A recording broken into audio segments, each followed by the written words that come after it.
नमस्कार, मैं डॉक्टर चंद्रशेखर हरिणे, मैं साइकियाट्रिस्ट यानी मनोविशेषज्ञ हूँ। आज मैं आपके सामने आया हूँ एक इम्पोर्टेंट साइकियाट्रिक इलनेस के बारे में डिस्कशन करने के लिए। उसका नाम है स्किज़ोफ्रेनिया।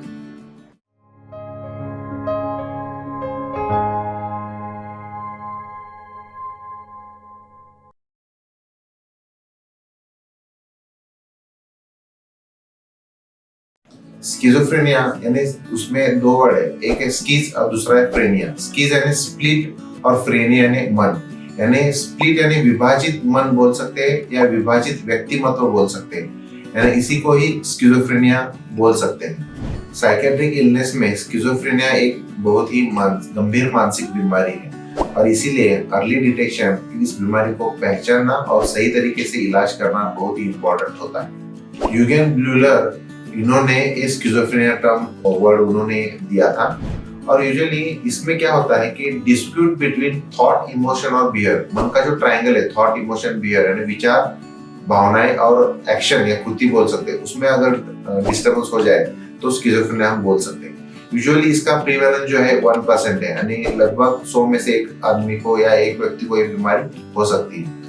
इसका जो कॉमन एज ग्रुप है, मेल में 10 से 25 साल में ये कॉमनली दिखाई देता है, फीमेल में 25 to 30 एज जो है उसमें कॉमनली दिखाई देता है। कुछ हाइपोथेसिस है या कुछ स्टडीज भी किया गया है, जैसे कि अर्ली विंटर में जो पैदा होते हैं उनमें ये स्किज़ोफ्रेनिया बहुत ही कॉमन दिखाई देता है। कभी कभी ऐसा बोला है कि फर्स्ट डिग्री रिलेटिव्स में इसका रिस्क ज्यादा होता है। ये बीमारी क्यों होती है, तो अगर डीप में अगर इसके बारे में अगर सोचेंगे तो बेसिक रीजन है केमिकल का इम्बैलेंस बोल सकते हैं, या dysregulation of dopamine, serotonin, norepinephrine या गाबा, न्यूरोपेप्टाइड्स या ग्लूटामेट्स, ये जो केमिकल्स है उसके इम्बैलेंस की वजह से, डिसरेगुलेशन की वजह से ये बीमारी होती है, ऐसा हाइपोथेसिस है। ये जो केमिकल इम्बैलेंस है उसकी वजह से कुछ डिसफंक्शन दिखाई दिए गए ब्रेन में। कुछ स्टडीज किया गया, जैसे कि प्रीफ्रंटल कॉर्टेक्स हो, बेसल गैंग्लिया हो, सेरेबेलम हो, लिम्बिक सिस्टम हो, उनमें थोड़ा पैथोलॉजी दिखाई दिया गया। एमआरआई फाइंडिंग्स में हिप्पोकैम्पस हो, पैरा हिप्पोकैम्पस गायरस हो, उसमें कुछ वॉल्यूम में चेंज दिखाई दिए गए। सीटी स्कैन में लैटरल और थर्ड वेंट्रिकुलर एनलार्जमेंट दिखाई दिया गया। कुछ पेशेंट में कॉमन एबनॉर्मल आई मूवमेंट्स दिखाई दिए गए। तो इस तरह से बायोलॉजिकल थ्योरी में केमिकल के इम्बैलेंस की वजह से तो होता है, लेकिन कभी कभी ब्रेन में कुछ इन्फेक्शन हो जाए, कुछ हेड इंजरी हो जाए, ट्रॉमा हो, एन्केफेलाइटिस हो सकता है, मेनिंजाइटिस हो सकता है, कभी कभी कुछ भी कारण नहीं ये पैथोलॉजी दिखाई देता है और इसकी वजह से केमिकल इम्बैलेंस भी कॉमनली होते हैं। दूसरा है जेनेटिक फैक्टर्स। ये अनुवंशिक बीमारी है। स्किज़ोफ्रेनिया अगर पेरेंट्स में है तो जो नेक्स्ट जनरेशन है उनमें भी ये होने का रिस्क ज्यादा है। अगर कंसीडर करेंगे परसेंटेज वाइज, तो अगर सिंगल पेरेंट्स अगर सफर है स्किज़ोफ्रेनिया से, तो नेक्स्ट जनरेशन में यानी आगे होने वाले बच्चे में रिस्क जो है 12% बोल सकते हैं। अगर दोनों पेरेंट्स में स्किज़ोफ्रेनिया है तो उसका रिस्क 40% है। अगर ट्विंस है, मोनोजाइगोटिक ट्विंस और डायजाइगोटिक ट्विंस, मोनोजाइगोटिक ट्विंस है तो उसमें रिस्क 47% है, डायजाइगोटिक ट्विंस है तो उसमें रिस्क 12% है। जो नॉन ट्विंस सिबलिंग है, यानी ट्विंस नहीं है लेकिन वो भाई बहन है समझो, तो उनमें रिस्क ऑलमोस्ट 8% दिखाई देता है। तीसरा फैक्टर है साइकोसोशल फैक्टर्स, यानी कभी कभी जिंदगी में नेगेटिव इंसिडेंट्स होते हैं, जैसे कि एक्सीडेंट, ट्रॉमा या डिवोर्स या डेथ ऑफ क्लोज रिलेटिव, यानी किसी प्रियजन व्यक्ति का डेथ हो जाता है। कुछ नेचुरल कैलेमिटीज यानी फ्लड या भूकंप या युद्ध की सिचुएशन भी कभी कभी होते हैं। कभी कभी स्किज़ फैमिली या स्क्यूड फैमिली भी ये थियरी बताया गया है, जैसे कि फैमिली में कुछ पेरेंट्स में डोमिनेंट एक पेरेंट होता है, उसका भी एक रीजन ये स्किज़ोफ्रेनिया में माना गया है। कभी कभी अट्रैक्शन विथ ऑपोजिट सेक्स, यानी लड़की है तो उसको ज्यादा अट्रैक्शन, अटैचमेंट बोल सकते हैं पिता से होता है, और लड़का है तो उसका अटैचमेंट ज्यादा उसकी माँ से होता है। तो ये भी कुछ थियरीज रिलेटेड स्किज़ोफ्रेनिया के लिए बताए गए हैं। लेकिन अगर ये बायोलॉजिकल थियरी हो, जेनेटिक थियरी हो या साइकोसोशल थियरी हो, ये फैक्टर्स तो है ही, लेकिन कभी कभी कुछ भी कारण नहीं लेकिन ये बीमारी हो सकती है केमिकल की इम्बैलेंस की वजह से। और केमिकल इम्बैलेंस क्यों होता है? कुछ भी कारण है, फिर भी हो सकता है। अब हम स्किज़ोफ्रेनिया के जो प्रमुख लक्षण कौन सा है उसके बारे में बात करेंगे। उसका एक्चुअली दो लेवल पे क्लासिफिकेशन किया है, पॉजिटिव सिम्टम्स और नेगेटिव सिम्टम्स। पॉजिटिव सिम्टम्स यानी डिल्यूजन, हेलुसिनेशन, डिसऑर्गेनाइज्ड स्पीच और डिसऑर्गेनाइज्ड बिहेवियर। डिल्यूजन यानी भ्रम बोलते हैं, वहम बोल सकते हैं। हेलुसिनेशन यानी भास भी बोल सकते हैं। और डिसऑर्गेनाइज्ड बिहेवियर यानी एबनॉर्मल बर्ताव, और डिसऑर्गेनाइज्ड स्पीच यानी एबनॉर्मल बातें करने का तरीका। नेगेटिव सिम्टम्स जो है वो है अलोगिया यानी कम बातें करना या पावर्टी ऑफ स्पीच भी बोल सकते हैं। अवोल्यूशन यानी मूड लो रहना, उदास रहना। अनिडोनिया यानी decrease interest in pleasurable activities, यानी कुछ जो पेपर पढ़ना, म्यूजिक सुनना या मूवी देखना, ये जो इंटरेस्टिंग चीजें हैं उसमें इंटरेस्ट कम हो जाता है। फिर असोशलिटी यानी जो कम्युनिकेशन है, सोशल एक्टिविटी है, वो कम करना या अवॉइड करना। और तीसरा है ब्लंटेड अफेक्ट यानी अफेक्ट ब्लंटेड बोलते हैं, यानी फेशियल एक्सप्रेशन कुछ भी नहीं होता है, ब्लंट अफेक्ट भी हम बोल सकते हैं।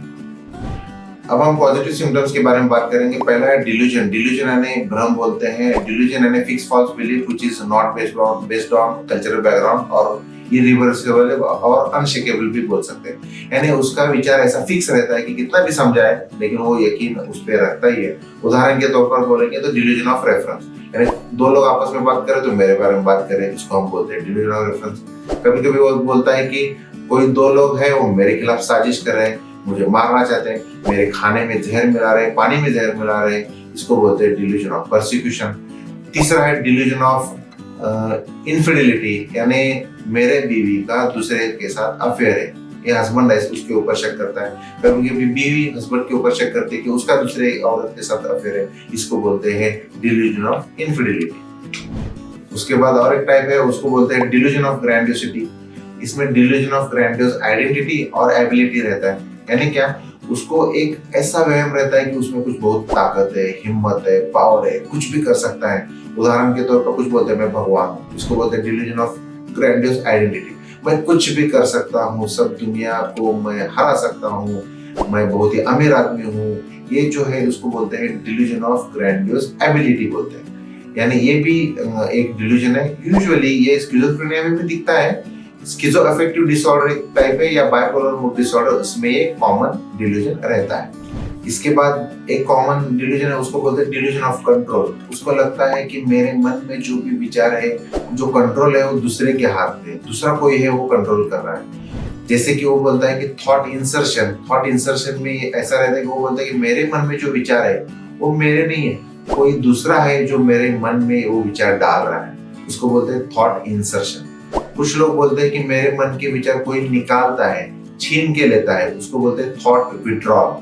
कुछ लोग बोलते हैं, पेशेंट बोलते हैं कि मेरे मन में जो भी विचार आते हैं ना, मैं बताने से पहले, बोलने से पहले सामने वाला पहचान लेता है, पढ़ लेता है, उसको बोलते हैं थॉट रीडिंग। और कभी कभी कुछ लोग बोलते हैं कि मेरे ऊपर किसी ने कैमरा लगा रखा है, वॉच कर रहा है, मेरे जो विचार है टीवी या सैटेलाइट थ्रू सब दुनिया को पता चलते हैं, ब्रॉडकास्ट हो रहा है, इसको बोलते हैं थॉट ब्रॉडकास्टिंग। इसके बाद है डिल्यूजन ऑफ लव, यानी पेशेंट को ऐसा लगता है कि कोई दूसरी लड़की या लड़का हो, वो उससे प्यार कर रहा है और इसीलिए उसको ये भ्रम रहता है, इसीलिए हम बोल सकते हैं कि ये डिल्यूजन ऑफ लव है।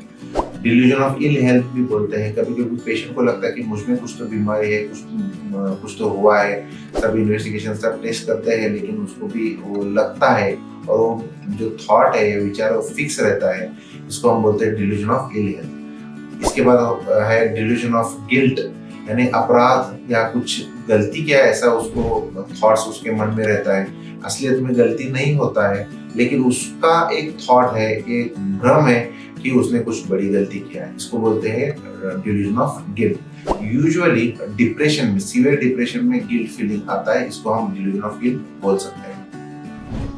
इसके बाद होता है निहिलिस्टिक डिल्यूजन। निहिलिस्टिक डिल्यूजन में वो पेशेंट को वहम रहता है कि वो जो बॉडी है, वो बॉडी का पार्ट है, उसका नहीं है, उसके बदन में खून नहीं है, वो ऑलरेडी मर चुका है, उसको अंदर उसका शरीर और मन अलग सा फील उसको होता है। जो भी उसके समझो हाथ पैर है उसके नहीं है, दूसरे किसी और के हैं, ऐसा उसको लगता है। मैं बिल्कुल मर चुका हूँ, ऐसे उसको फीलिंग रहता है। मेरे अंदर दिमाग नहीं है, मेरे अंदर दिल नहीं है, ये सब रहता है। इसको हम डीपर्सनलाइजेशन भी हम बोल सकते हैं। इसके बाद और एक लक्षण है, उसको बोलते हैं डीरियलाइजेशन, यानी पेशेंट को ऐसा लगता है कि जो भी हो रहा है वो नकली है, सच नहीं है। यानी लोग आजू बाजू में घूम रहे हैं तो उसको लगता है ये सब नकली है, आवाज सुनाई देता है वो भी नकली है, और उसको लगता है कि ये सपना है, ऐसा भी लगता है। लेकिन पेशेंट को ये भी पता है कि ये सपना नहीं है, ये सिर्फ उसको जो विचार है वो एहसास ऐसा होता है, ये भी उसको पता चलता है। और हम ये भी बोल सकते हैं कि पेशेंट को जो भी दिख रहा है ना, वो ऐसा समझते हैं कि एक शीशा है, उसके पीछे से हम ये सब देख रहे हैं, यानी जो भी सब चल रहा है वो सब नकली है, ऐसा उसको लगता है। इसको बोलते हैं डीरियलाइजेशन, यानी जो भी आजू बाजू में जो भी सिचुएशन है, घर हो, घर का जैसे एहसास नहीं होता, जो भी प्रॉपर्टी हो, गाड़ी हो, जो भी चीजें हो, वो सच में नहीं है, उसका अस्तित्व नहीं, ऐसा उनको लगता है। इसको बोलते हैं डीरियलाइजेशन। इसके बाद है वो है डिल्यूजन ऑफ डबल या कैपग्रास सिंड्रोम भी बोलते हैं। इसमें उस पेशेंट को ऐसा लगता है कि जो भी उसका पति या पत्नी हो या भाई बहन हो, जो भी दिख रहा है ना, वो असलियत में वो नहीं है, वो हूबहू उसके रिलेटिव जैसा है या उस व्यक्ति जैसा है, लेकिन दूसरा कोई है वो उसके रूप में है। यानी सचमुच वो ओरिजिनल वो आदमी नहीं है, दूसरा कोई है, वो उसका रूप उसने लिया है, ऐसा हम बोलते हैं। इसको बोलते हैं डिल्यूजन ऑफ डबल या कैपग्रास सिंड्रोम। ये एक सिंड्रोम है, उसमें ये दिखाई देता है। तो इस तरह से हमने अलग अलग डिल्यूजन के बारे में डिस्कशन किया है। अब है दूसरा पॉजिटिव सिम्टम, उसको बोलते हैं हेलुसिनेशंस। हेलुसिनेशंस यानी विभ्रम भी बोलते हैं या मराठी में भास भी बोलते हैं। हेलुसिनेशंस ये 5 सेंसेस के रहते हैं। हेलुसिनेशंस यानी क्या? Perception in absence of stimulus, यानी वहां कोई भी चीज नहीं है, कुछ भी ऑब्जेक्ट नहीं है, फिर भी उसको परसेप्शन होता है, यानी perception in absence of stimulus, इसको हेलुसिनेशन बोलते हैं। हेलुसिनेशन यूजुअली 5 तरीके के होते हैं। फर्स्ट है ऑडिटरी हेलुसिनेशन, यानी कान के रिलेटेड होता है। दूसरा है विजुअल हेलुसिनेशन, आंखों के रिलेटेड होता है। फिर है गस्टेटरी हेलुसिनेशन, है टेस्ट के बारे में। फिर है ऑल्फैक्टरी हेलुसिनेशन, स्मेल के बारे में। और टेक्टाइल हेलुसिनेशन यानी टच के बारे में। ये 5 तरीके के हेलुसिनेशंस है, और भी अलग अलग जो हेलुसिनेशंस है उसके बारे में हम बात करेंगे। अब पहला है ऑडिटरी हेलुसिनेशंस, यानी पेशेंट को आवाज आता है, जैसे कि आजू बाजू में कोई नहीं है फिर भी उसको कान में कुछ आवाज आता है, उसको बोलते हैं ऑडिटरी हेलुसिनेशन। उसके भी 3 टाइप्स है, जैसे कि फर्स्ट पर्सन हेलुसिनेशन, यानी मैं और खुद के रिलेटेड, यानी उसको आवाज आता है कि मैं बेकार आदमी हूँ, मैं किसी काम का नहीं, मैं पापी हूँ, मैं जीने के लायक नहीं हूँ, खुद को तुम कुछ नुकसान पहुंचाओ, ऐसे कुछ आवाज आता है, उसको बोलते हैं फर्स्ट पर्सन हेलुसिनेशन। उसके बाद आता है सेकंड पर्सन हेलुसिनेशंस, यानी तुम और तुम्हें, तू और तुम्हें बोल सकते हैं। इसमें क्या होता है कि तुम बेकार आदमी हो, तुम कुछ नहीं कर सकते, तुम जीने के लायक नहीं हो, तुम उसको मार डालो। ये कमांडिंग हेलुसिनेशंस भी होते हैं, यानी उसको ऑर्डर भी मिलता है कि तुम ऐसा करो वैसा करो, तो तुझे जीने का कुछ अधिकार नहीं है। ये जो है उसको बोलते हैं सेकंड पर्सन हेलुसिनेशन। और थर्ड पर्सन हेलुसिनेशन यानी कोई 2 लोग आपस में बात करते हैं और इसके बारे में बात कर रहे हैं, ऐसा लगता है, यानी वो अच्छा आदमी नहीं है, वो बुरा आदमी है, वो जीने के लायक नहीं है, वो पापी है, वो कुछ तो कर रहा है, उसका जीने का अधिकार नहीं है, उसको दूसरे आदमी को मारना चाहिए, ऐसे उसको आवाज आती है, उसको बोलते हैं third person hallucinations. Commanding hallucination का मैं आपको एक एग्जांपल देना चाहता हूँ। आपने पेपर में या टीवी में देखा होगा कि कुछ लोग दूसरे का मर्डर करते हैं या मारते हैं और उसके बाद कुछ लोग आत्महत्या भी करते हैं। इसमें यूजुअली कभी कभी अगर स्किज़ोफ्रेनिया की बीमारी हो तो उनको आवाज आता है कि तू उसका मर्डर कर दे या उसको मार दे, और उसके बाद उसको आवाज फिर से आता है मारने के बाद कि तू जी के क्या करेगा, तू भी खुदकुशी कर ले, तो ऐसा सोच के वो भी खुदकुशी करता है। इसको बोलते हैं कमांडिंग हेलुसिनेशंस। इसके बाद है विजुअल हेलुसिनेशंस। विजुअल हेलुसिनेशंस में पेशेंट के सामने कुछ भी नहीं, फिर भी उसको विभ्रम रहता है कि कोई सामने है, यानी कुछ लोग बोलते हैं कि कोई आदमी खड़ा है, कोई औरत है, उसको मारना चाहते तो वो उधर उसके पीछे वो दिखाई देता है। यूजुअली ऑर्गेनिक कंडीशन में, यानी जो पेशेंट आईसीयू में है उनको विजुअल हेलुसिनेशंस कॉमनली दिखाई देते हैं, जैसे कि कुछ चींटियां है, कुछ एनिमल्स है, ये जानवर है, ये भी उधर आजू बाजू में ऐसा उनको एहसास होता है, उसको बोलते हैं विजुअल हेलुसिनेशंस। इसके बाद है ऑल्फैक्टरी हेलुसिनेशंस, यानी स्मेल के बारे में या बदबू के बारे में उनमें वहम रहता है। वो बोलते हैं कि मेरे बॉडी से कुछ अजीब सा स्मेल आ रहा है, बदबू आ रही है, मेरे मुंह से कुछ निकल रहा है, घर में कुछ केमिकल स्प्रे का बदबू आ रहा है। कोई लोग बोलते हैं कि पानी या खाने में ना जहर का गंध आ रहा है, उसका स्मेल आ रहा है। तो ये जो है इसको हम बोलते हैं कि ऑल्फैक्टरी हेलुसिनेशंस। इसके बाद है गस्टेटरी हेलुसिनेशंस, यानी टेस्ट के बारे में। ये जो पेशेंट है उनमें कभी भी खाने के बारे में या पानी पीते समय उनको लगता है कि जहर दिया है, उसका टेस्ट उनको आया ऐसा लगता है। खाते समय मेटालिक टेस्ट आया ऐसा उनको लगता है। कुछ कोई भी चीज हो उनमें गंदा टेस्ट उनको लगता है, यानी टेस्ट के बारे में उनको वहम रहता है। इसको हम बोलते हैं गस्टेटरी हेलुसिनेशंस। इसके बाद रहता है, उसको बोलते हैं टैक्टाइल हेलुसिनेशन, यानी स्किन रिलेटेड। पेशेंट बोलते हैं कि स्किन के नीचे कुछ चींटियां चल रही है, कीड़े रेंग रहे हैं, जो स्किन है उसको गरम गरम हो रहा है ऐसा इसको एहसास होता है। कोई उसको छू रहा है, सुई जैसा उसको चुभ रहा है, स्किन है वो निकल रहे हैं, ऐसे कंप्लेंट्स रहते हैं, उसको बोलते हैं कि टैक्टाइल हेलुसिनेशंस। इसके बाद टाइप है वो है फंक्शनल हेलुसिनेशंस। सेम मॉडलिटी में सेम रिस्पॉन्स रहता है, जैसे कि सेम सेंसेस का रिस्पॉन्स सेम टाइप में। जैसे कि समझो फैन शुरू है, जब भी फैन शुरू रहता है तो पेशेंट बोलता है कि मुझ में कान में आवाज़ आ रहा है, उसको बोलते हैं फंक्शनल हेलुसिनेशन। जैसे कि फैन शुरू है तो आवाज़ आता है, फैन बंद किया आवाज़ बंद हुआ। टैप वाटर यानी नल का पानी शुरू है तो आवाज़ आता है, नल बंद किया आवाज़ बंद होता है।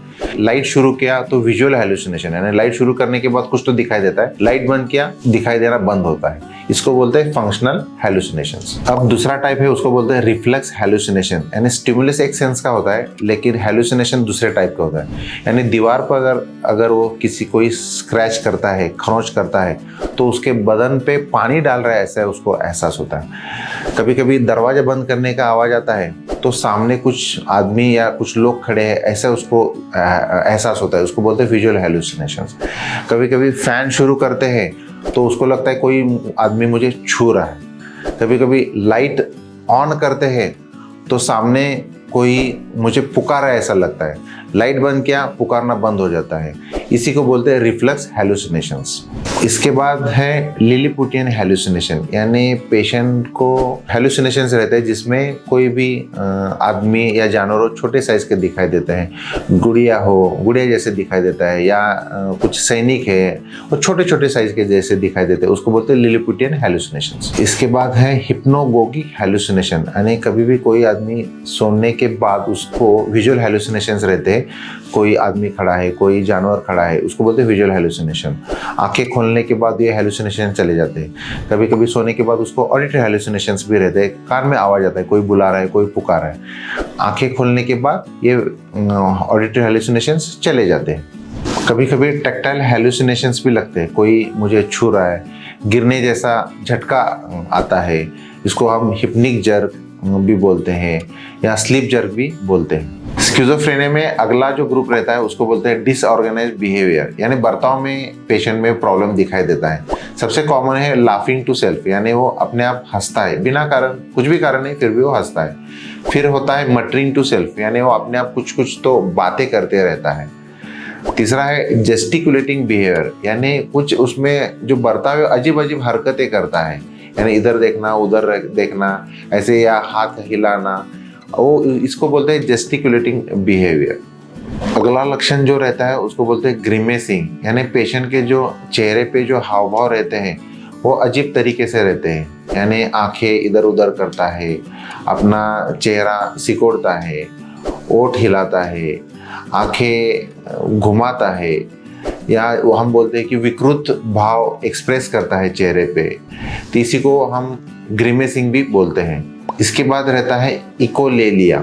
इकोलेलिया यानी पेशेंट जो भी आगे व्यक्ति हो या आदमी हो वो जैसे बात करता है उन्हीं वर्ड को वो रिपीट करता है, उसके बाद रहता है इकोप्रैक्सिया। इकोप्रैक्सिया यानी पेशेंट को कुछ एक्शन करने के लिए बोलेंगे तो वही एक्शन वो दोहराता है, जैसे कि ऐसा किया तो पेशेंट भी ऐसा करेगा, पेशेंट को ऐसा किया तो भी उसका रिएक्शन ऐसा हो जाएगा। इसको बोलते हैं इकोप्रैक्सिया। इसके बाद अगला लक्षण है, उसको बोलते हैं स्टूपर। स्टूपर यानी पेशेंट शांत वैसे ही बैठा रहता है या लेटा हुआ वो हम बोल सकते हैं, उसको हम स्टूपर बोलते हैं। यानी उसका रिएक्शन बिल्कुल नहीं रहता, वो शांत वैसे ही लेटा रहता है, उसको स्टूपर बोलते हैं। उसके बाद है ऑटोमेटिक ओबीडियंस। ऑटोमेटिक ओबीडियंस में पेशेंट का एक सबसे खासियत बात इनमें रहती है कि उनको कुछ भी सजेशन दे दे वो सुनते हैं। अगर वो रिस्की बिहेवियर रहेगा पेशेंट के लिए फिर भी वो बात उसको यानी वो फॉलो करते ही है, इसी को हम ऑटोमेटिक ओबीडियंस बोलते हैं। इसके बाद रिजिडिटी हम बोलते हैं। रिजिडिटी यानी पेशेंट का जो भी मूवमेंट है वो स्टिफ रहता है, स्लो रहता है, जो भी हाथ या पैरों का मूवमेंट है उसमें रिस्ट्रिक्शन रहता है, यानी उसको बोलते हैं रिजिडिटी। इसके बाद अगला एक इम्पॉर्टेंट लक्षण है, उसको बोलते हैं वैक्सी फ्लेक्सिबिलिटी। जैसे वैक्स जैसे उनमें फ्लेक्सिबिलिटी रहती है, जैसे कि उनको समझो हाथ ऐसा किया तो पेशेंट का भी हाथ वैसे ही रहता है, यानी एक ही जगह वो बहुत देर के लिए रुक सकते हैं। पेशेंट का समझो हाथ लेफ्ट हैंड ऐसा किया तो ऐसा ही करेगा, ऊपर हाथ किया तो वैसा ही करेगा, पैर भी हम समझो हमने एक ऊपर किया तो वैसा ही उस पोजीशन में रहेगा।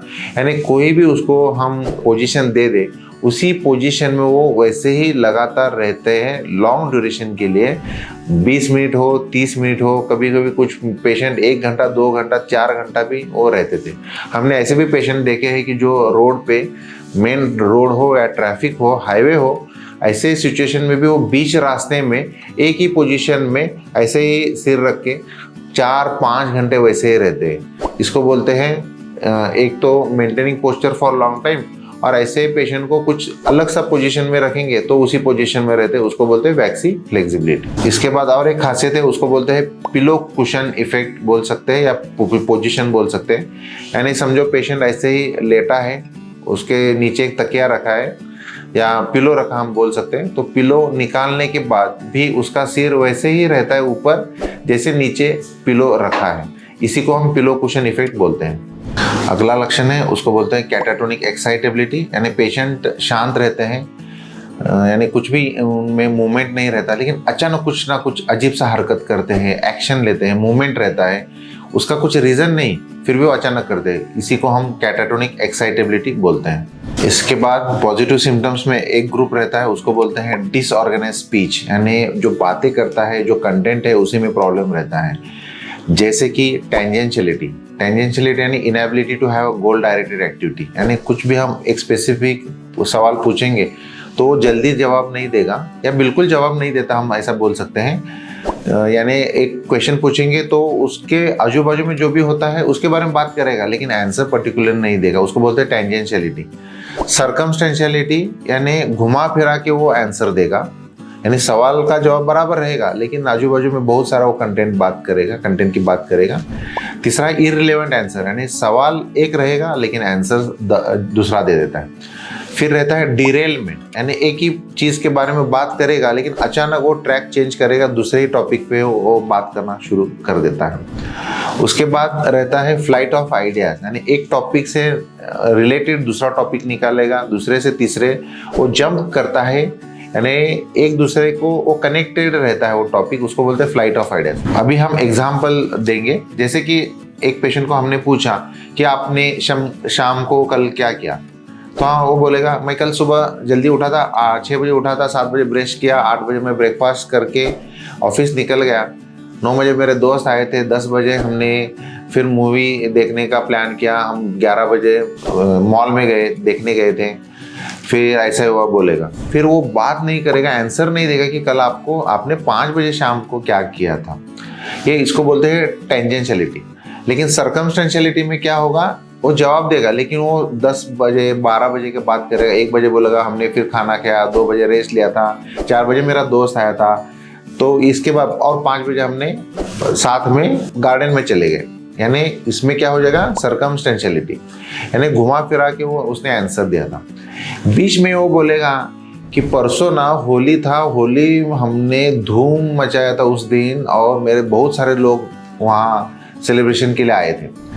यानी कल शाम को हमने क्या किया था, अभी वो होली का बात कर रहे हैं, इसको बोलते हैं इररिलेवेंट आंसर भी बोल सकते हैं या डिरेलमेंट भी बोल सकते हैं, यानी टॉपिक उसने चेंज किया। अभी डिरेलमेंट के बाद वो ऐसा भी बोल सकता है कि फ्लाइट ऑफ आइडियाज कैसे हो सकता है। तो उदाहरण के तौर पर होली हमने, यानी होली में बहुत सारे लोग आए थे, हमने 2-4 घंटा होली खेले थे, सब लोगों ने मजा किया। आजू एक तबेला था गाय का, तो उधर बहुत सारे गाय थी, हम उधर भी पहुंचे थे। गाय दूध देती है, दूध शंकर के पिंड पे चढ़ाते हैं, शंकर की पिंड की रोज पूजा करनी चाहिए। पुजारी रोज हमेशा भगवान की पूजा करता है, लोगों ने भी हमेशा पूजा करनी चाहिए।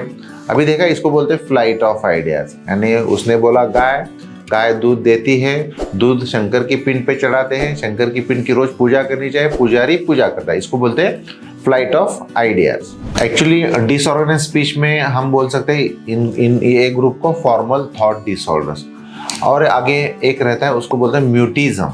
म्यूटिज्म यानी पेशेंट शांत रहेगा, बिल्कुल रिएक्शन नहीं देता, बात ही नहीं करता। निगेटिविज्म भी एक रहता है जिसमें रेजिस्टेंस रहता है कि हम जिसको भी हम इंस्ट्रक्शन देंगे वो सुनता नहीं, वो फॉलो नहीं करता, उसको हम निगेटिविज्म बोलते हैं। और म्यूटिज्म में बिल्कुल शांत रहता है। इसमें भी सिलेक्टिव म्यूटिज्म एक रहता है कि सिचुएशन के अनुसार वो म्यूट रहता है या शांत रहता है, यानी पर्टिकुलर सिचुएशन में अगर समझो कोई फ्रेंड्स है, ग्रुप है, उसके सामने वो चुप बैठेगा, बाकी के ग्रुप में वो बात कर सकता है समझो, तो इसको हम सिलेक्टिव म्यूटिज्म बोलते हैं। हिस्टेरिकल म्यूटिज्म है जैसे कि स्ट्रेसफुल सिचुएशन में पेशेंट शांत रहते हैं, बिल्कुल रिएक्शन नहीं देते, यानी कोई भी स्ट्रेसफुल इंसिडेंस होने के बाद उनमें कॉमनली दिखाई देता है। उसके बाद है वर्ल्ड सलाद। वर्ल्ड सलाद यानी ऐसे जो कंटेंट रहता है बात करने में, ये अनेक शब्दों का एक साथ वो इतना इस्तेमाल करता है कि वो दोनों शब्द या जो ग्रुप है वो वर्ड्स का उसमें एक दूसरे से कनेक्टेड नहीं रहता है, तो उसको हम बोलते हैं कि वर्ड सलाद। फिर रहता है नियोलॉजिज्म। नियोलॉजिज्म मैंने ये पेशेंट ऐसे वर्ड यूज करते हैं कि जो डिक्शनरी पे अगर हम ढूंढेंगे फिर भी उसका मीनिंग नहीं निकलेगा या वर्ड का वो अस्तित्व नहीं रहता, ऐसे यूज करते हैं, उसको बोलते हैं नियोलॉजिज्म। इसके बाद और एक फीचर है, उसको बोलते हैं क्लैंगिंग एसोसिएशन, यानी दो वर्ड एक दूसरे से कनेक्टेड रहते हैं, उसको हम राइमिंग या पनिंग भी बोलते हैं, यानी म्यूजिक या कुछ गाने में ये वर्ड्स का यूज करते हैं। संगीत यानी म्यूजिक में हम बोल सकते हैं, जैसे कि दो वर्ड रैट, कैट, मैट, ये एक दूसरे से कनेक्टेड है, बोल सकते हैं राम, शाम, नाम ऐसे, या हिल, मिल, झिल, यानी ये एक दूसरे से कनेक्टेड रहते हैं, इसको हम बोल सकते हैं कि ये क्लैंग एसोसिएशन। ऐसे भी वर्ड्स पेशेंट के मुंह से निकलते हैं।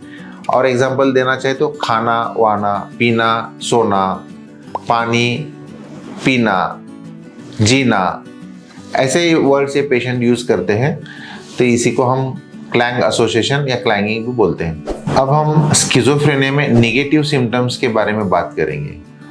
5 प्रमुख लक्षण दिखाई देते हैं, जैसे कि अलोगिया यानी पावर्टी ऑफ स्पीच बोलते हैं, जिसमें रेट, रिदम, वॉल्यूम, टोन ये पेशेंट का कम रहता है, जो भी कंटेंट है वो कम रहता है, लेकिन रिएक्शन टाइम ज़्यादा रहता है, यानी कोई भी हम सवाल पूछेंगे तो जल्दी जवाब नहीं देता, थोड़े देर से देता है, उसको हम रिएक्शन टाइम बोल सकते हैं। फिर रहता है अवोल्यूशन या अपैथी बोलते हैं, यानी सैडनेस ऑफ मूड या उदास रहना, मायूस रहना, ये जो लक्षण है डिप्रेशन जैसा ही है, लेकिन ये निगेटिव सिम्टम्स स्किज़ोफ्रेनिया में रहता है, उसको अवोल्यूशन या अपैथी बोलते हैं। फिर रहता है अनिडोनिया, यानी decrease interest in pleasurable activities, जैसे कि मूवी देखना, घूमने के लिए जाना, घर में कुछ पेपर पढ़ते हैं, कुछ खेलते हैं, ये जो मनोरंजन के जो भी काम रहते हैं या करते हैं पेशेंट, या ट्रिप के लिए जाना, घूमने के लिए जाना, दोस्तों के साथ रहना, पार्टी में जाना, ये यूजुअली इंटरेस्ट इनमें कम रहता है या अवॉइड करते हैं, इसको बोलते हैं anhedonia, decrease interest in pleasurable activities. उसके बाद रहता है असोशियलिटी, इनका कम्युनिकेशन कम रहता है, सोशल एक्टिविटी उन जो भी है वो अवॉइड करते हैं, फ्रेंड्स के साथ नहीं रहते हैं, ग्रुप में नहीं रहते हैं, अकेले रहना पसंद करते हैं, इसको बोलते हैं असोशियलिटी। 5वां सिम्टम रहता है, उसको बोलते हैं ब्लंट अफेक्ट यानी फेशियल एक्सप्रेशन ब्लंट रहते हैं, यानी जो भी सिचुएशन है, जैसे भी उसका मूड है, उसके अनुसार उसका फेशियल एक्सप्रेशन नहीं रहता है, वो मैच नहीं होता, इनएप्रोप्रिएट बोल सकते हैं, रिस्ट्रिक्टेड रहता है। वैसे ही ब्लंट अफेक्ट रहता है, कुछ भी उसका फेशियल एक्सप्रेशन में नहीं दिखाई देता है, इसी को ब्लंट अफेक्ट या निगेटिव सिम्टम बोलते हैं। ये जो सिम्टम्स हमने देखे हैं, ये सिम्टम्स साइकेट्रिक इलनेस जैसे कि साइकोसिस या एक्यूट साइकोसिस या ब्रीफ साइकोटिक एपिसोड हो या स्किज़ोफ्रेनिफॉर्म साइकोसिस हो या स्किज़ोफ्रेनिया हो, ये कोई भी लक्षण जो है पेशेंट में दिखाई दे सकते हैं। लेकिन जो डायग्नोसिस है वो ड्यूरेशन ऑफ इलनेस, यानी ये जो सिम्टम्स है, लक्षण जो है कितने दिनों से दिख रहे हैं, उसके अनुसार इसका डायग्नोसिस हम कर सकते हैं। अभी उदाहरण के तौर पर समझो, ये ड्यूरेशन जो है, जो सिम्टम्स पॉजिटिव सिम्टम हो या नेगेटिव सिम्टम्स हो, delusion, hallucination, disorder speech, disorder behaviour या नेगेटिव सिम्टम्स हो, ये जो सिम्टम्स है अगर ड्यूरेशन 5 दिन या 7 दिन या 10 दिन या 1 महीने से पहले हो तो इसको हम एक्यूट साइकोटिक एपिसोड बोल सकते हैं या ब्रीफ साइकोटिक एपिसोड भी बोलते हैं। अगर ये ड्यूरेशन 1 महीने से ज़्यादा है लेकिन 6 महीने से कम है तो उसको हम स्किज़ोफ्रेनिफॉर्म साइकोसिस बोल सकते हैं। अगर इसका ड्यूरेशन 6 महीने से ज़्यादा है तो इसको हम स्किज़ोफ्रेनिया बोल सकते हैं। DSM-5-6 के अनुसार अलग अलग क्लासिफिकेशन है या ICD-10-11 के अनुसार भी इसका क्लासिफिकेशन अलग अलग रहता है। अब हम स्किज़ोफ्रेनिया के कौन कौन से टाइप्स रहते हैं उसके बारे में बात करेंगे। पहला टाइप है पैरानॉइड स्किज़ोफ्रेनिया। पैरानॉइड यानी शक की बीमारी। हमने पहले डिल्यूजन के बारे में बात किया था। डिल्यूजन ऑफ रेफरेंस यानी कोई लोग बात कर रहे तो मेरे बारे में बात कर रहे हैं। डिल्यूजन ऑफ परसिक्यूशन यानी कोई मेरे खिलाफ साजिश कर रहा है, मेरे खाने में मिला रहा है। डिल्यूजन ऑफ इनफिडेलिटी यानी मेरे पार्टनर का, लाइफ पार्टनर का दूसरे के साथ अफेयर है, शक करता है, यानी हस्बैंड बीवी के ऊपर शक करता है, बीवी हस्बैंड के ऊपर शक करती है, इसको बोलते हैं delusion of infidelity. Delusion of grandiosity यानी मुझ में ताकत है, हिम्मत है, पावर है, ऐसा बोलता है, उसको डिल्यूजन ऑफ आइडेंटिटी भी, डिल्यूजन ऑफ ग्रैंडियोस आइडेंटिटी भी बोल सकते हैं, यानी मैं भगवान हूँ, मैं हीरो हूँ, या एबिलिटी मैं कुछ भी कर सकता हूँ, यानी डिल्यूजन ऑफ ग्रैंडियोस एबिलिटी भी बोल सकते हैं। पैरानॉइड स्किज़ोफ्रेनिया में उनको ये शक भी रहता है कि डिल्यूजन ऑफ कंट्रोल, जैसे कि मेरे मन में जो भी विचार है उसके ऊपर कोई कंट्रोल रख रहा है। थॉट इंसर्शन यानी कोई मेरे मन में विचार डाल रहा है। थॉट विड्रॉल यानी मेरे मन में जो भी विचार है वो विचार आ रहे हो कोई निकाल रहा है। थॉट रीडिंग यानी मेरे मन में जो भी विचार आते हैं वो पढ़ लेता है। थॉट ब्रॉडकास्टिंग यानी मेरे मन में जो भी विचार है लोगों को समझ में आते हैं, टीवी या मीडिया या सोशल मीडिया, इंटरनेट, फेसबुक के द्वारा लोगों को समझ में आता है। मेरे ऊपर किसी ने कैमरा रखा है, सैटेलाइट के थ्रू मुझ में वो वॉच करे मेरे ऊपर, इसीलिए मेरे विचारों को जल्दी समझ में आता है, लोगों को समझ में आ रहा है। इसी को थॉट ब्रॉडकास्टिंग भी बोलते हैं। तो ऐसे ही पैरानॉइड स्किज़ोफ्रेनिया एक शक की बीमारी है, कोई मुझे मार रहा है, कोई मेरे पीछे है, साजिश कर रहा है, तो ये शक रहता है। यूजुअली सस्पिशियसनेस कॉमन है, शक का बीमारी इसको हम बोलते हैं। दूसरा है कैटाटोनिक स्किज़ोफ्रेनिया। कैटाटोनिक स्किज़ोफ्रेनिया में हमने बोला है कि पेशेंट का यूजुअली मोस्टली कॉमन फीचर है maintaining posture for long time, यानी एक ही जगह वो बहुत देर के लिए खड़ा रहता है, 3 घंटा 4 घंटा एक ही पोजीशन में रहता है। हमने पहले डिस्कस किया था जैसे कि echolalia, echopraxia, waxy flexibility, catatonic excitability, stupor, negativism, automatic obedience, ये जो सिम्टम्स है वो कैटाटोनिक स्किज़ोफ्रेनिया में दिखाई देते हैं। तीसरा जो टाइप है उसको बोलते हैं कि डिसऑर्गेनाइज स्किज़ोफ्रेनिया या पहले हेबिफ्रेनिक स्किज़ोफ्रेनिया भी बोलते हैं। यानी ऐसे पेशेंट ये क्रोनिक स्टेज में रहते हैं, अपने आप बातें करते हैं, अपने आप हंसते हैं, खुद का ख्याल नहीं रखते हैं, नहाते नहीं हैं या बाहर ऐसे ही घूमते हैं, या बिना कपड़े के भी कुछ पेशेंट घूमते हैं, इधर उधर कचरा जो है वो उठाते हैं, खाना मांगते हैं। लोगों को लगता है कि वो भीख मांग रहे हैं, लेकिन एक्चुअली असलियत में देखेंगे तो वो मन की बीमारी भी कुछ पेशेंट में होते हैं। यानी हेबिफ्रेनिक या डिसऑर्गेनाइज स्किज़ोफ्रेनिया है और जो भिखारी है उनमें फ़र्क रहता है। भिखारी जो रहता है उनमें समझ में आता है कि वो क्या कर रहे हैं, लेकिन डिसऑर्गेनाइज स्किज़ोफ्रेनिया में उनको नहीं पता रहता है कि वो क्या कर रहे हैं, उनको एहसास नहीं वो बीमार है करके। तो इसी को हम डिसऑर्गेनाइज स्किज़ोफ्रेनिया बोलते हैं। यानी 3-4 महीना, 2 महीना, 6 महीना वो बिल्कुल नहाते नहीं, इसी को यानी लैक ऑफ सेल्फ केयर बोलते हैं, शेविंग नहीं करते, डिशेबल स्टेट में रहते हैं। कुछ पेशेंट अपना गांव छोड़ के दूसरे गांव के एरिया में भी वो रहते हैं, एब्सकॉन्ड सिचुएशन में भी वो रहते हैं। इसी को हम बोलते हैं डिसऑर्गेनाइज्ड स्किज़ोफ्रेनिया। चौथा टाइप है उसको बोलते हैं अनडिफरेंशिएटेड स्किज़ोफ्रेनिया, यानी पैरानॉइड स्किज़ोफ्रेनिया, कैटाटोनिक स्किज़ोफ्रेनिया। और ये डिसऑर्गेनाइज्ड स्किज़ोफ्रेनिया के जो सिम्टम्स हैं वो पेशेंट में दिखाई देते हैं, ये सब लक्षण पेशेंट में दिखाई देते हैं, इसीलिए उसको हम बोलते हैं अनडिफरेंशिएटेड, यानी सब सिम्टम्स एक ही पेशेंट में दिखाई दे सकते हैं। लास्ट ग्रुप है उसको बोलते हैं रेसिडुअल स्किज़ोफ्रेनिया। रेसिडुअल स्किज़ोफ्रेनिया यानी पेशेंट में कुछ सिम्टम्स वैसे बने रहते हैं ट्रीटमेंट देने के बावजूद भी, यानी 100% उनमें रिमिशन नहीं देखता है, सिग्निफिकेंट इंप्रूवमेंट बोलता है 80-90%। उसके बाद जो भी 10 या 15 या 20% जो भी सिम्टम्स बने रहते हैं, ऐसे पेशेंट को ये हम रेसिडुअल स्किज़ोफ्रेनिया बोल सकते हैं। और एक सबसे इम्पॉर्टेंट सिम्टम्स जो कॉमनली दिखाई देते हैं स्किज़ोफ्रेनिक पेशेंट में, या ये जैसे कि डिल्यूजन हैलुसिनेशंस रहते हैं, लेकिन मेनिया या डिल्यूजन ऑफ ग्रैंडियोसिटी एक फीचर है जो बाइपोलर मूड डिसऑर्डर में यूजुअली दिखाई देते हैं। बाइपोलर मूड डिसऑर्डर में क्या होता है कि पेशेंट के मूड स्विंग्स रहते हैं, कभी ये नॉर्मल रहेगा तो कभी डिप्रेशन या कभी कभी मेनिया। मेनिया यानी पेशेंट ओवर एक्टिव रहता है, एक्साइटेड रहता है, उसमें कॉन्फिडेंस रहता है, उसको डिल्यूजन ही है, यानी मैं कुछ बड़ा काम कर सकता हूँ, मैं श्रीमंत आदमी हूँ, मैं दुनिया का सबसे ताकतवर आदमी हूँ, मैं दुनिया को जला दूंगा, मैं सबसे अमीर हूँ, मैं कुछ भी कर सकता हूँ, ये सब बातें करते हैं। तो इसी को हम बोलते हैं कि डिल्यूजन ऑफ ग्रैंडियोसिटी या अफेक्टिव सिम्टम्स हम बोल सकते हैं। कुछ पेशेंट में डिप्रेसिव फीचर्स भी रहते हैं, जैसे उदास रहना, मायूस रहना, खुदकुशी के विचार आना, कोशिश करना, या डिप्रेशन के सिम्टम्स। इसी को हम बोलते हैं कि स्किज़ो अफेक्टिव, यानी स्किज़ोफ्रेनिया के सिम्टम्स, उसके साथ डिप्रेशन या मेनिया के सिम्टम्स भी साथ में रहते हैं। इसी को हम स्किज़ो अफेक्टिव डिसऑर्डर भी हम बोल सकते हैं।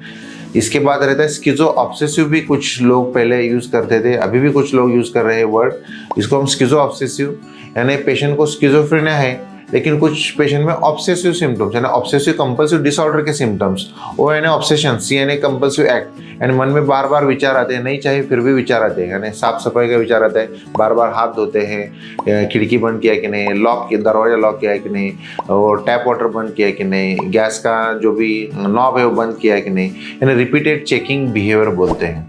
हाथ गंदा रहता है, साफ करता है फिर भी उसको लगता है साफ नहीं, फिर भी हाथ धोता है, यानी इसको बोलते हैं ऑब्सेसिव कंपल्सिव डिसऑर्डर। यानी स्किज़ोफ्रेनिया के पेशेंट में भी ये सिम्टम्स दिखाई देते हैं, तो इसको हम स्किज़ो ऑब्सेसिव डिसऑर्डर भी हम बोलते हैं। जब भी पेशेंट हमारे पास आता है तो सिम्टम्स के अनुसार उसको डायग्नोसिस करते हैं। DSM-5 भी बोल सकते हैं, DSM-6, फिर ICD-11 के अनुसार भी हम करते हैं। कुछ सिम्टम्स जैसे कि डिल्यूजन, यानी हमने बोला कि भ्रम, delusion of reference, delusion of persecution, delusion of infidelity या डिल्यूजन ऑफ ग्रैंडियोसिटी, अलग अलग तरीके के डिल्यूजन रहते हैं। उसके बाद रहता है हेलुसिनेशंस। हेलुसिनेशन यानी perception in absence of stimulus, उसको हम भास या विभ्रम भी बोलते हैं कुछ लोग। तो हेलुसिनेशन भी 5 तरीके के रहते हैं, जैसे कि ऑडिटरी हेलुसिनेशन हो, विजुअल हेलुसिनेशन हो, ऑल्फैक्टरी हेलुसिनेशन, गस्टेटरी हेलुसिनेशन या टैक्टाइल हेलुसिनेशन, या 5 सेंसेस की जो भी हेलुसिनेशन है। हमने ये भी बोला है कि ये जो हेलुसिनेशंस है ये कौन से भी टाइप में दिखाई दे सकते हैं, यानी पैरानॉइड स्किज़ोफ्रेनिया हो, कैटाटोनिक स्किज़ोफ्रेनिया हो, अनडिफरेंशिएटेड स्किज़ोफ्रेनिया हो, डिसऑर्गेनाइज हो या रेसिडुअल स्किज़ोफ्रेनिया हो। तो ऐसे कोई भी प्रकार हो स्किज़ोफ्रेनिया का, इनमें हेलुसिनेशंस दिखाई देते हैं। उसके बाद है डिसऑर्गेनाइज स्पीच, डिसऑर्गेनाइज्ड बिहेवियर। लेकिन सबसे इम्पॉर्टेंट है कि ऑक्यूपेशनल इम्पेयरमेंट ऐसे पेशेंट में होना चाहिए, या इम्पेयरमेंट इन सोशल, पर्सनल या ऑक्यूपेशनल एरिया में इसका इम्पेयरमेंट, यानी जो भी पेशेंट है उनमें डिस्टर्बेंस उनके लाइफ में होना ही चाहिए, काम के प्रति हो या पर्सनल लाइफ के प्रति हो, इनमें इम्पेयरमेंट होना ही चाहिए। उसका ड्यूरेशन जो है 6 महीने से ज़्यादा रहेगा तो ही हम स्किज़ोफ्रेनिया बोलेंगे। इससे कम रहेगा, 1 से 6 महीने तक रहेगा तो स्किज़ोफ्रेनिफॉर्म साइकोसिस। 1 महीने से पहले रहेगा तो उसको हम एक्यूट साइकोसिस या ब्रीफ साइकोसिस भी हम बोल सकते हैं। अब पेशेंट का इलाज हम कैसे कर सकते हैं, मैनेजमेंट ऑफ स्किज़ोफ्रेनिया के बारे में, या कौन सा भी साइकोटिक एपिसोड हो, एक्यूट साइकोसिस हो या स्किज़ोफ्रेनिफॉर्म साइकोसिस हो या स्किज़ो अफेक्टिव डिसऑर्डर हो, स्किज़ो ऑब्सेसिव हो या स्किज़ोफ्रेनिया हो, इसके बारे में हम बात करेंगे। ट्रीटमेंट के ऑप्शंस कौन कौन से रहते हैं। यूजुअली मैनेजमेंट अगर कंसिडर करेंगे तो उसके पहले आता है इन्वेस्टिगेशंस। कोई भी पेशेंट आया तो उसका इन्वेस्टिगेशन, जैसे कि all routine blood investigations, CBC हो, ब्लड शुगर हो, liver function test, kidney function test हो, जरूरत पड़ने पर सोनोग्राफी रहता है, यानी सिटी स्कैन या एमआरआई करने की भी जरूरत पड़ सकती है। कुछ पेशेंट में सीरम इलेक्ट्रोलाइट्स या थायराइड फंक्शन टेस्ट की भी रिपोर्ट की जरूरत रहती है। सिटी स्कैन या एमआरआई जो है वो जरूरत पड़ने पर हम करते हैं। जैसे कि कोई भी एबनॉर्मल बिहेवियर हो, वो मन का कारण भी रह सकता है या ब्रेन का भी कारण या दिमाग का कारण भी रह सकता है, यानी फंक्शनल साइकोसिस या ऑर्गेनिक साइकोसिस भी हम बोलते हैं। इसीलिए अगर हमें डाउट है कि ये मन का नहीं, ये दिमाग का लग रहा है, ब्रेन का लग रहा है, तो ऐसे सिचुएशन में सिटी स्कैन या एमआरआई करना जरूरी हो सकता है। कुछ पेशेंट में साइकोलॉजिकल टेस्ट जैसे रोशाई टेस्ट हो, एमएमपीआई, ईपीक्यूआर या एनएसक्यू, बहुत सारे साइकोलॉजिकल टेस्ट हैं जिसमें पेशेंट के विचार कैसे है, किस तरीके से है, और अगर डायग्नोसिस नहीं होता है तो वो डायग्नोसिस के लिए ये टेस्ट करना जरूरी है। या हमें थोड़ा बहुत आइडिया आ जाता है कि इसका करंट सिचुएशन क्या है, आगे वो बढ़ने वाला है, आगे कुछ रिस्क है, उसका हमें थोड़ा गाइडलाइन मिल सकता है। इसीलिए साइकोलॉजिकल टेस्ट भी हम करते हैं। ये जो साइकोसिस के जो एपिसोड्स है, स्किज़ोफ्रेनिया बोल सकते हैं, इनमें यूजुअली 3-4 तरीके के ऑप्शंस रहते हैं ट्रीटमेंट के, जैसे कि फार्माकोथेरेपी यानी दवाई से इलाज, फिर आता है ईसीटी यानी इलेक्ट्रोकन्वल्सिव थेरेपी, फिर आता है काउंसलिंग और आरटीएमएस थेरेपी। एक एक करके हम इसके बारे में डिस्कशन करेंगे। फार्माकोथेरेपी में यूजुअली एंटीसाइकोटिक्स का रोल रहता है, यानी जो दवाई है, हमने अगर रीज़न के बारे में अगर कंसिडर करेंगे तो डोपामिन का लेवल यूजुअली ज़्यादा रहता है, तो मोस्टली ये डोपामिन का लेवल कम करने वाले दवाई हम यूज़ करते हैं। इसमें भी टिपिकल एंटीसाइकोटिक या अटिपिकल एंटीसाइकोटिक रहते हैं। टिपिकल यानी फर्स्ट जनरेशन के ड्रग जिसमें रिजल्ट अच्छा रहता है, यूजुअली पॉजिटिव सिम्टम्स के लिए यूज़ करते हैं, और निगेटिव सिम्टम्स के लिए अटिपिकल ड्रग्स यूज़ करते हैं, और कोई अभी कभी हमें कॉम्बिनेशन भी देना पड़ सकता है। ये जो ड्रग्स है ये ओरल फॉर्म में, यानी हम मुंह से दे सकते हैं ओरल फॉर्म में, या कुछ पेशेंट को इंजेक्टेबल भी देने की जरूरत हो सकती है। ये जो ड्रग्स है, जब भी पेशेंट अगर कोऑपरेटिव है, खाने के लिए वो तैयार है, तो ऐसे सिचुएशन में हम उनको ओरल एंटीसाइकोटिक्स देते हैं, जैसे कि हैलोपेरिडोल हो, ये टिपिकल ड्रग है। इसके साथ ट्राइहेक्साफेनिल भी हम देते हैं। डोज जो भी है वो 5 मिलीग्राम से 30 मिलीग्राम तक हम दे सकते हैं। सिचुएशन के अनुसार, सिम्टम्स के अनुसार ये हम मेडिसिन देते हैं। कुछ पेशेंट में अटिपिकल एंटीसाइकोटिक्स जैसे कि रेस्पिरोडोन हो, ओलैंज़ापिन हो, क्यूटियापिन हो, क्लोज़ापिन हो, तो ये बहुत सारे ड्रग्स हैं, इनका भी हम यूज़ करते हैं। पेशेंट अगर कोऑपरेटिव है तो ओरली हम पेशेंट को ड्रग देते हैं। अगर पेशेंट कोऑपरेटिव नहीं है तो ऐसे सिचुएशन में इंजेक्टेबल्स भी देना पड़ सकता है, जैसे कि हैलोपेरिडोल इंजेक्टेबल फॉर्म में भी है, उसके साथ फिनार्गन, प्रोमिथाज़िन बोलते हैं, ये भी हम इंजेक्टेबल फॉर्म में देते हैं अगर पेशेंट कोऑपरेटिव नहीं है तो। यानी पेशेंट जो भी कोऑपरेटिव उनको ओपीडी बेसिस पे ट्रीटमेंट दे सकते हैं, और जो कोऑपरेटिव नहीं उनको एडमिट करने की जरूरत पड़ सकती है। ये जो मेडिसिन है इंजेक्टेबल यूजुअली एडमिट करने के बाद हम शुरू करते हैं। ओपीडी बेसिस पे ट्रीटमेंट जब भी हम शुरू करते हैं तो जो भी सिम्टम्स हैं, नंबर ऑफ एपिसोड्स हम कंसिडर करते हैं कि कितने बार उसका ये सिम्टम्स पहले आए थे, या अभी जो करंट सिचुएशन है वो कौन से नंबर का एपिसोड है, तो इसके अनुसार हम ड्यूरेशन ऑफ ट्रीटमेंट का प्लान करते हैं। दवाई जो है, दवाई शुरू करने के बाद एक मोस्टली कॉमन जो ऑब्जर्वेशन रहता है कि पहले एक ग्रुप हम दवाई शुरू करते हैं, उसके बाद अगर इम्प्रूवमेंट नहीं होता है तो दूसरा ग्रुप हम ऐड करते हैं, दूसरा फर्क नहीं पड़ता तो तीसरा या चौथा भी ऐड कर सकते हैं। वो एक्सपीरियंस के अनुसार, गाइडलाइन के अनुसार ये हम फॉलो करते हैं। अभी इम्पॉर्टेंट जो थेरेपी है एडमिट करने के बाद, जो पेशेंट वायलेंट है, कोऑपरेटिव नहीं है, दवाई से फ़र्क नहीं पड़ता है, बहुत ही वो हार्मफुल टू सेल्फ या हार्मफुल टू अदर्स यानी नुकसान पहुंचाने का रिस्क है, ऐसे सिचुएशन में जब भी पेशेंट का एडमिट करते हैं तो इसके लिए बेस्ट ऑप्शन रहता है कि इलेक्ट्रोकन्वल्सिव थेरेपी, हम ईसीटी बोलते हैं। इलेक्ट्रोकन्वल्सिव थेरेपी यानी पहले लोग इसको शॉक देना बोलते थे, लेकिन ये गलत फहमी है, ऐसा कुछ नहीं होता है। ये पेशेंट का एक सही तरीके से साइंटिफिक बेस से इसको कंसिडर किया जाता है और इलेक्ट्रोकन्वल्सिव थेरेपी हम देते हैं, इसको हम ईसीटी बोलते हैं। इलेक्ट्रोकन्वल्सिव थेरेपी में यूजुअली हम क्या करते हैं कि पेशेंट का जो भी केमिकल इम्बैलेंस हुआ है वो नॉर्मल करने की कोशिश करते हैं। वो कैसे करते हैं, तो पेशेंट को हम कुछ मिलीकुलम में डोज देते हैं, यानी कन्वर्जन इंड्यूस करते हैं, हम बोल सकते हैं, या अंडर जनरल एनेस्थेशिया, यानी भूल का जो भी डॉक्टर हैं ये उनकी हेल्प लेते हैं और कुछ दवाई से भूल देने के बाद ये पेशेंट को हम कन्वर्जन इंड्यूस करते हैं ताकि पेशेंट में जल्दी फर्क पड़ सकता है।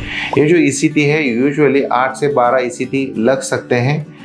तो कुछ पेशेंट को यूजुअली 90 to 95% पेशेंट को 8 ईसीटी काफ़ी रहते हैं। कुछ पेशेंट को फर्क नहीं पड़ता तो 8 से ज़्यादा यानी 12 ईसीटी भी लगते हैं। कुछ पेशेंट में 12 से भी ज़्यादा ईसीटी लग सकते हैं। ईसीटी देने के पहले हम फिजिशियन ओपिनियन भी लेते हैं, फिजिशियन फिटनेस बोल सकते हैं, यानी ईसीजी भी करते हैं, जरूरत पड़ने पर 2D को भी करते हैं। कार्डियोलॉजिस्ट या फिजिशियन का भी हम हेल्प लेते हैं, यानी पेशेंट को एनेस्थेसिया देना है तो उससे पहले वो फिट है कि नहीं फिजिकली, ये हम चेक करते हैं, उसके बाद ही ईसीटी का प्लान करते हैं। इसी को हम मॉडिफाइड ईसीटी भी बोलते हैं। यूजुअली एडमिट करने के लिए कितना समय लगता है, तो ये 21 से 30 दिन का समय यूजुअली 8 ईसीटी तक लगता है।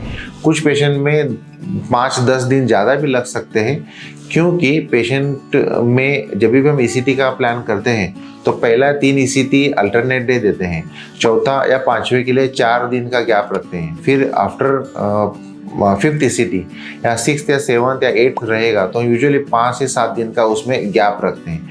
इसलिए टोटल अगर कंसिडर करेंगे तो 8 ईसीटी के लिए एवरेज अगर ड्यूरेशन देखेंगे तो 22 से 30 दिन लगते हैं। कुछ पेशेंट में ज़्यादा समय भी लग सकता है। इंजेक्टेबल फॉर्म जो भी रहते हैं दवाई के, ये कुछ लिमिटेड ऑप्शंस अवेलेबल रहते हैं, उसका हम यूज़ करते हैं।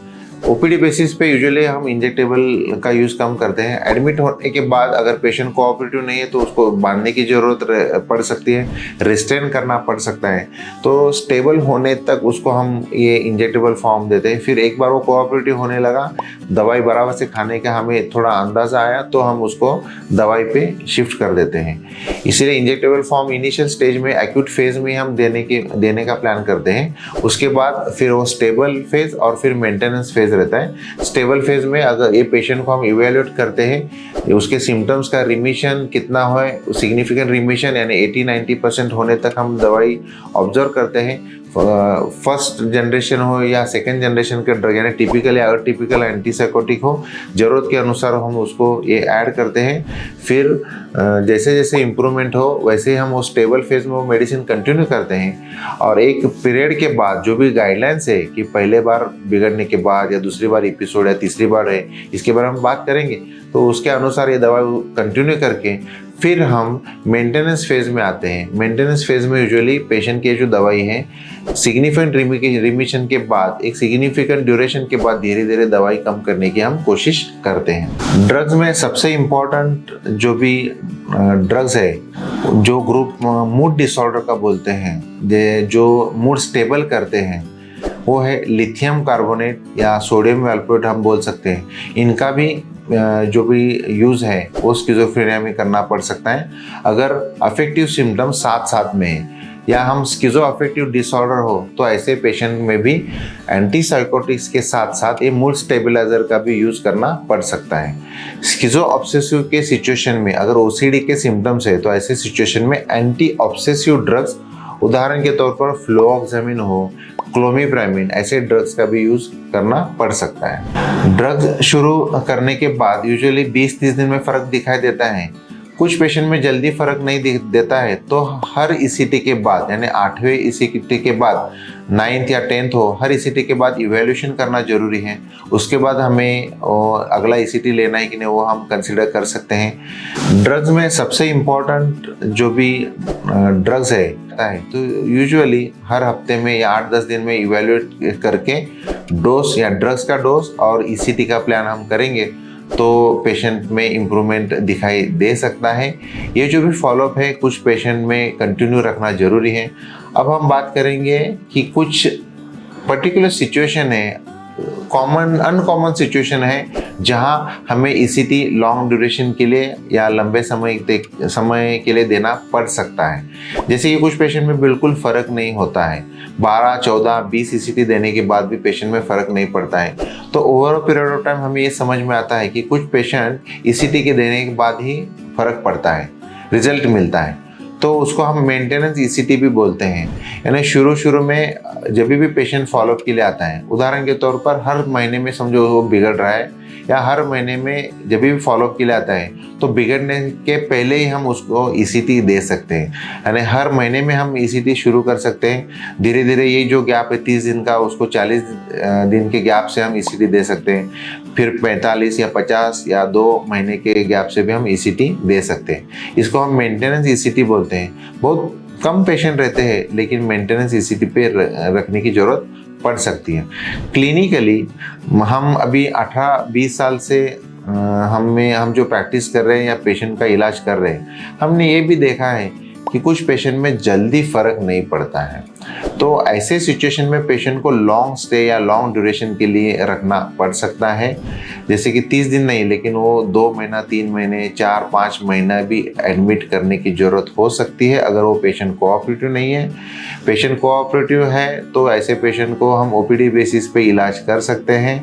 हमने ये भी देखा है कि शुरू में उनमें पेशेंट में फ़र्क नहीं दिखाई देता है, 30-40% या 50% दिखाई देता है। फिर 2, 3, 5 महीने, 6 महीने के बाद पेशेंट में सिग्निफिकेंट इम्प्रूवमेंट भी दिखाई दे सकता है। और एक इलाज का ऑप्शन है वो है कि काउंसलिंग। लेकिन देखिए ये पेशेंट जो रहते हैं उनमें इंसाइट नहीं रहता। इंसाइट है नहीं, अब हमें जो बीमारी है उनके बारे में उनको जानकारी नहीं होती, वो एक्सेप्ट नहीं करते, वो बोलते हैं मुझे क्या हुआ, मुझे कुछ नहीं हुआ। तो इसी को हम बोलते हैं इंसाइट। और इंसाइट नहीं रहता है तो ये जो पेशेंट है, ऐसे पेशेंट में काउंसलिंग का रोल कम है या बिल्कुल नहीं होता है। यानी काउंसलिंग से इनका जो डिल्यूजन या भ्रम है या भास है, विभ्रम बोलते हैं, ये नहीं जा सकता। तो दवाई ये बेस्ट ऑप्शन है ये ऐसे पेशेंट में। एक बार इम्प्रूवमेंट हो गया तो काउंसलिंग कर सकते हैं रिलेटिव्स और पेशेंट का। पेशेंट में अगर इम्प्रूवमेंट दिखाई देता है तो हम पेशेंट का काउंसलिंग कर सकते हैं कि आपको ये बीमारी हुआ है, आपको मेडिसिन की ज़रूरत है, कंटिन्यू करेंगे तो ये फ़ायदा है, नहीं किया तो ये नुकसान है, ये हम बता सकते हैं। साथ साथ में रिलेटिव का काउंसलिंग करना जरूरी है। रिलेटिव को ये समझाना जरूरी है कि ये मन की बीमारी कभी भी कोई भी व्यक्ति को हो सकती है, इसके जिम्मेदार ये केमिकल का इम्बैलेंस है, ये बराबर है। लेकिन पेशेंट को समझा के फ़ायदा नहीं है, वो मेडिसिन बराबर ले रहा है कि नहीं है, इसका सुपरविजन, ये बीमारी क्यों होता है, किस लिए होता है, इसका रिजल्ट के चांसेस क्या क्या है, ये सब जो फैक्टर्स है उसका काउंसलिंग करना रिलेटिव के लिए इम्पोर्टेंट रहता है। फिर बाद में ग्रुप काउंसलिंग या फैमिली काउंसलिंग भी बोलते हैं कि एट ए टाइम हम अलग अलग स्किज़ोफ्रेनिया के जो ग्रुप पेशेंट हैं उनको उनके रिलेटिव्स को एक साथ ही बुला दें, उनको ये भी बता दें कि आपका पेशेंट अकेला नहीं है, ये बहुत सारे पेशेंट्स ऐसे हैं कि ये रिलेटिव्स हैं, वो भी सेम प्रॉब्लम वो फेस कर रहे हैं। तो ऐसे हालत में जो भी as a relative, as a family friend, हमारा जो रोल है वो हम पेशेंट को समझा सकते हैं। ये काउंसलिंग पार्ट में आता है। इसके बाद जो लेटेस्ट ट्रीटमेंट जो बोला गया है उसको बोलते हैं RTMS। RTMS यानी रिपीटेटिव ट्रांसक्रैनियल मैग्नेटिक स्टिमुलेशन। अभी स्किज़ोफ्रेनिया में इसका रोल नहीं है, लेकिन ये जो नया टेक्निक है जिसमें एक मैग्नेटिक बैंड रहता है, वो सिर को लगाते हैं, फिर मैग्नेटिक पल्सेस से ये सेल्स और न्यूरॉन्स को ये स्टिमुलेट करते हैं। यानी हाइपो एक्टिविटी रहेगा तो हाइपर एक्टिविटी करते हैं, अगर सेल्स हाइपर है तो उसको हाइपो एक्टिविटी करते हैं। ये डिपेंडिंग अपॉन इलनेस ये इसका रोल है। ये माना गया है कि ऑडिटरी हेलुसिनेशंस यानी परसिस्टेंट ऑडिटरी हेलुसिनेशन, यानी पेशेंट स्किज़ोफ्रेनिया का है लेकिन उसके कान में आवाज़ आ रहा है, दवाई से फ़र्क नहीं पड़ रहा, ईसीटी से फ़र्क नहीं पड़ रहा, तो ऐसे सिचुएशन में RTMS का रोल है। RTMS ये लेटेस्ट टेक्नोलॉजी है, इसका यूज़ करेंगे तो भी ये कुछ हेलुसिनेशन के लिए उसका थोड़ा बहुत हेल्प हो सकता है। ये लेटेस्ट स्टडी माना गया है। ड्रग्स के बारे में और एक इम्पॉर्टेंट ड्रग्स रहता है, ग्रुप है, उसको बोलते हैं डेपो प्रिपरेशन। डेपो प्रिपरेशन यानी दवाई ऐसे रहती है जो पेशेंट को हम इंट्रामस्कुलर इंजेक्शन देते हैं और ये वो स्लोली बॉडी में रिलीज होता है, या 3 हफ्ते या 4 हफ्ते के लिए वो स्लोली रिलीज होता है। बहुत सारे प्रिपरेशन है, अटिपिकल एंटीसाइकोटिक का या टिपिकल ग्रुप भी है जो स्लोली रिलीज होता है। उसका इंपॉर्टेंट ये है कि अगर पेशेंट कोऑपरेटिव नहीं है, दवाई नहीं खाता, फॉलोअप के लिए नहीं आता, कॉम्प्लायंस कम है, तो ऐसे सिचुएशन में वो ड्रग बॉडी के अंदर रहता है तो धीरे धीरे रिलीज होता है।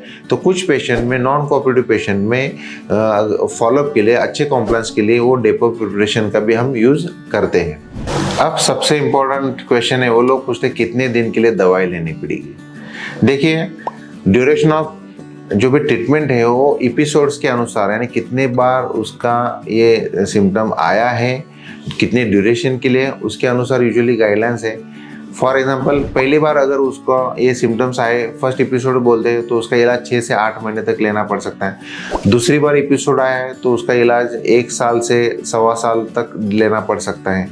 तीसरी बार ये एपिसोड आया है तो 2 या 3 साल तक दवाई लेना पड़ सकता है। चौथी बार या 5वीं बार आया है तो ये जो इलाज है वो 3 से 5 साल तक, या कभी कभी लाइफ लॉन्ग भी ये दवाई लेनी पड़ सकती है।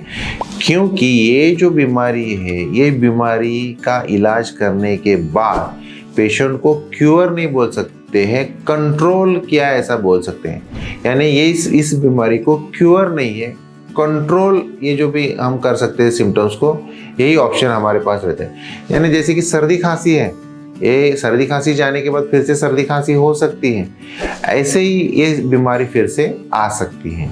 इसीलिए ड्यूरेशन ऑफ जो भी ट्रीटमेंट है वो 6 महीने, 8 महीने या कभी कभी 2-5 साल भी लग सकते हैं, कभी कभी लाइफ लॉन्ग भी लग सकते हैं, इलनेस के ड्यूरेशन के अनुसार। अब रिलेटिव्स का एक कॉमन सवाल रहता है, वो बोलते हैं कि आप हमें, हमारा पेशेंट जो भी है उसका इलाज करने के बाद गारंटी दोगे क्या, कितना चांसेस है फर्क पड़ने का। देखिए, एज अ डॉक्टर हम ये बोल सकते कि कोई भी बीमारी का हम गारंटी ये वर्ड यूज नहीं कर सकते। हाँ, हम ये बोल सकते हैं कि जो भी ऑप्शंस अवेलेबल है, जो भी ट्रीटमेंट के ऑप्शंस है, वो हम उस ऑप्शन को लेके 100% कोशिश जरूर करेंगे, लेकिन एज अ डॉक्टर हम 100% गारंटी नहीं दे सकते हैं, कोशिश जरूर कर सकते हैं। तो इलाज करने के बाद कितना फर्क पड़ने का चांस रहता है, तो देखिए एग्जाम्पल अगर मैं देना चाहूँ तो समझ लीजिए 3 ग्रुप है, पहला ग्रुप, दूसरा ग्रुप और तीसरा ग्रुप। तो अगर समझो 100 पेशेंट है, ये एक 30-35 पेशेंट का एक ग्रुप है, दूसरा समझो 30-35 पेशेंट का ग्रुप है, और तीसरा है 30-35 पेशेंट का ग्रुप है। तो पहले पेशेंट को अगर हम शुरू करेंगे इलाज, तो ऐसे पेशेंट जो है उनमें अगर देखेंगे तो 60% फर्क पड़ सकता है, 70, 80, 90 या 100% भी फर्क पड़ सकता है। यानी जो सिम्टम्स है वो कम हो सकते हैं, या रिमिशन फेज उतना अचीव हो सकता है 60% से ज़्यादा, यानी 70, 80, 90 या 100 भी हो सकता है। यानी एक जो ग्रुप है 30 या 35% लोगों को 60 के ऊपर फर्क पड़ सकता है, 60% के ऊपर। दूसरा जो ग्रुप है, ये पेशेंट को ट्रीटमेंट शुरू करने के बाद 60 के अंदर रहता है, लेकिन 40 के ऊपर हम बोल सकते हैं, 40, 45, 50, 55, 60 तक ये फर्क पड़ सकता है। तीसरा जो ग्रुप है वो 40 के अंदर फर्क पड़ता है, यानी वो उसमें 10% भी पड़ सकता है, 20, 30 या 40 या बिल्कुल फर्क नहीं पड़ सकता, ये भी सिचुएशन आ सकता है।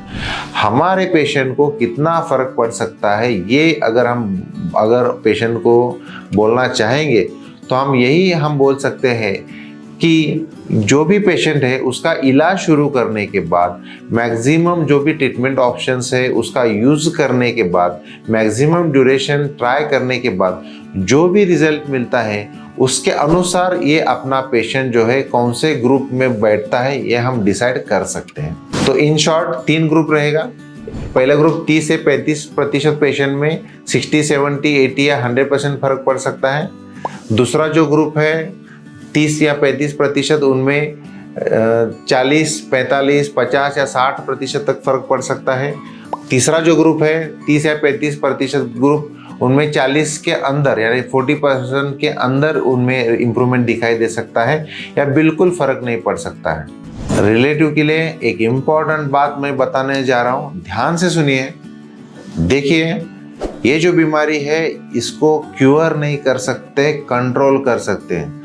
और एक इम्पॉर्टेंट बात, दवाई रेगुलर पेशेंट को देनी चाहिए, वो ले रहा है कि नहीं देखना चाहिए। सबसे इम्पोर्टेंट बात, ये बीमारी कभी भी फिर से आ सकती है। तो वो कैसे? देखिए, अगर पेशेंट दवाई ले रहा है बराबर तो ठीक है। अगर पेशेंट दवाई लेना बंद किया पेशेंट ने, या कम किया, या दवाई ले रहा है, उसमें चांसेस अलग अलग होते हैं। जैसे कि पेशेंट ने बिल्कुल दवाई लेना बंद किया, कुछ भी नहीं ले रहा है, तो भी ये बीमारी आ सकती है। पेशेंट इरेगुलर तरीके से दवाई ले रहा है, यानी कुछ दवाई 2 बार की है वो 1 बार ले रहा है, तो ऐसे सिचुएशन में भी बीमारी आ सकती है। और तीसरा है, पेशेंट दवाई बराबर ले रहा है, डॉक्टर भी बराबर से चेक कर रहे हैं, रेगुलर फॉलोअप है, फिर भी ये बीमारी आ सकती है। तो इसका मतलब दवाई बंद करने के बाद भी आ सकती है, दवाई इरेगुलर किया तो भी आ सकती है, दवाई रेगुलर लेने के बावजूद भी आ सकती है। लेकिन जो परसेंटेज है वो अलग अलग हो सकता है।